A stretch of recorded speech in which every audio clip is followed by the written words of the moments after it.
Huh? What? Mom, what's going on? Mother says nothing. She tells me to be gone. I turn to go back up to the loft, but stop halfway up the stairs. There's a strange man in the living room, and now it's hard not to care. He mentions some factory where there will be others. We live with other girls, not fathers or brothers. He speaks of the money that I would make. I wouldn't be tending to animals, nor would I bake. Instead, I would work the loom for most of the day, in return for $2 for my pay. My father speaks up saying, "And what is a loom?" "Why, it's a machine for making thread into cloth by weaving strands together," or so I assume. The man tells them that they can think about the offer. He leaves in a hurry, but my father doesn't scoffer. Instead, he considers the idea loud, saying it would be helpful on the farm to the sheep and the cows. Next thing I know, I'm on a train to Lowell Mill, and to make matters worse, I feel terribly ill. I yearn to be home with my family and friends. It's like my heart's been poked, prodded, twisted, and bent.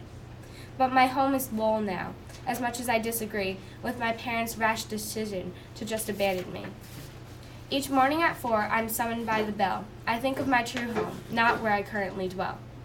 I slowly walk into the factory. It's humid and stuffy. There's white things floating in the air, and they're puffy. One girl tells me not to get too close. She said if I did, I could inhale one by accident through my nose. These conditions are unbearable, and it really isn't safe to be here. I'm already sweating, and I can't hear out of my ears. The factory bell rings, and we must obey, unless we want to miss our lunch for the day. Before I leave, I turn to see little Miss Katie. At just 9 years old, she's not even close to a lady. She is crying, and I gently kneel down next to her and ask her why. "I'm just too young for this," she says. "I could have died." I looked at her hair, and what used to be a foot long is now reduced by 8 inches. The machine shows what went wrong. There's a piece of her golden locks stuck between the teeth. She managed to escape it before she hid underneath. We walked together to lunch, and I realized this isn't fair or right. That's when I decided to inform my parents I wanted to come home after tonight.